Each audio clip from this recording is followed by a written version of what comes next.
Bonjour. Chères candidates, chers candidats, au concours d'accès aux licences professionnelles de l'École supérieure de technologie SAFI. Dans cette capsule, on va vous présenter quelques consignes à respecter durant l'épreuve QCM papier. Tout d'abord, on commence par vous donner une idée sur le fonctionnement du système QCM papier.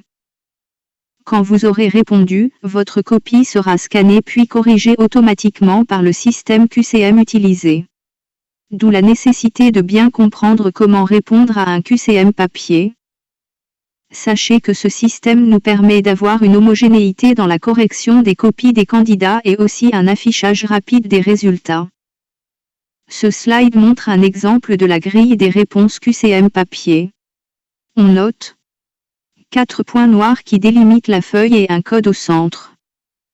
Ces repères ne doivent pas être touchés. On trouve aussi un espace pour écrire le nom et le prénom et numéro d'examen. Il faut écrire le nom et le prénom en majuscules. Le numéro d'examen devra être codé sur le tableau à côté, 5 lignes et 10 colonnes. En bas on retrouve les cases à remplir pour répondre aux questions. Pour coder le numéro d'examen, on prend un exemple d'un étudiant. Nom, Ansali. Prénom, Hamza. Et numéro examen, 10386. Chaque ligne du tableau correspond à l'un des chiffres qui constituent le numéro d'examen. Le chiffre à gauche, ici 1, correspond à la ligne supérieure et le chiffre à droite, ici 6, correspond à la ligne d'en bas. On commence par la gauche et on code les chiffres 1, puis 0, puis 3, puis 8, puis 6. Si le numéro d'examen de l'étudiant comporte moins de 5 chiffres, le complétez par des zéros à gauche. Exemple. Pour un numéro d'examen de 2, codez 0, 0, 0, 0, 2.